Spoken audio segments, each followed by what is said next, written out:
Hello you gorgeous people, this is Chris from TechSpert and I'm here with the Huawei Watch GT2, the 46mm edition. It's the middle of the night here in Munich. Huawei has just launched this bad boy a few hours ago along with the Mate 30 and the Mate 30 Pro. Go check out my full hands-on review with those if you want to know more about them. What I'm going to do now is just get this unboxed, get it all set up and give you a quick tour. The Huawei Watch GT2 is of course the successor to the original Huawei Watch GT, but several improvements, revamped design, longer battery life and a few new features thrown in there as well. You can pick it up in 46mm, which will cost you from €249, don't have UK pricing on that yet, or a 42mm version which will cost you from $229. As you see, they're very nicely presented as always with Huawei. As a watch itself, just stick that aside. So of course you have a charging cable. It looks like a bit of Type-C action, always good. And the proprietary magnetic dock which that then slips into, as you can see there. At least that's all separate as well, so you can just use your standard phone charging cable and just remember to take the little dinky dock with you whenever you go traveling. And besides that, the only other thing you get is of course the user manual, quick start guide, nice and simple. Now, I actually really like the design of the Huawei Watch GT2. As you can see there, it's not too ridiculously chunky or anything, even in this 46mm edition.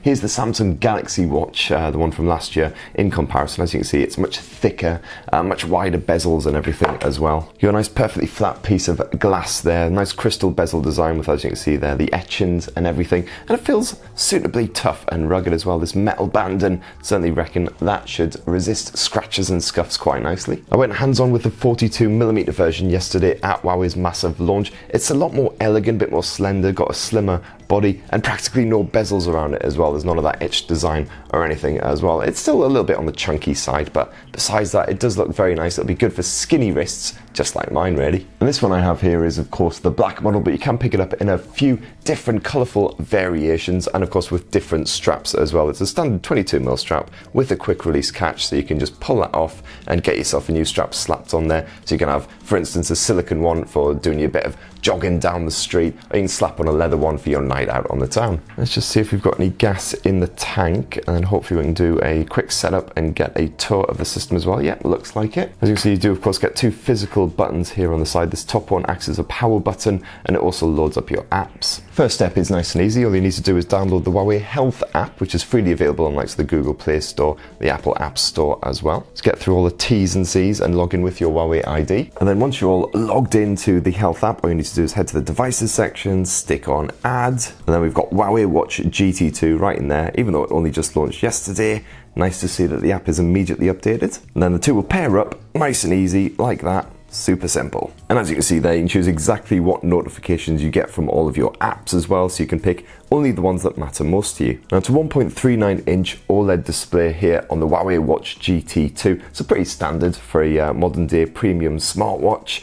Some nice punchy colors, nice dark blacks, as you can see there, strong contrast. And it's super bright as well. If you boost it all the way up to the maximum brightness level of 1000 nits, you'll have no problem seeing that on a bright sunshiny day. And with Watch GT2, you do now get an always-on display as well, so you can get a bit of analog or digital clock action. As you can see there, this will cut your battery time in half and supports a bit of raise to wake action. As far as the battery life goes, Huawei reckons you'll get 2 weeks from the 46mm version of the GT2 and about a week or so from the standard 42mm version. So as you can see, there is the always on display there. You can actually customize the color of it and, as I say, choose between digital or analog. And if you're curious, there's the analog version. Now as for these physical buttons here on the side, well, the top one basically loads up your apps.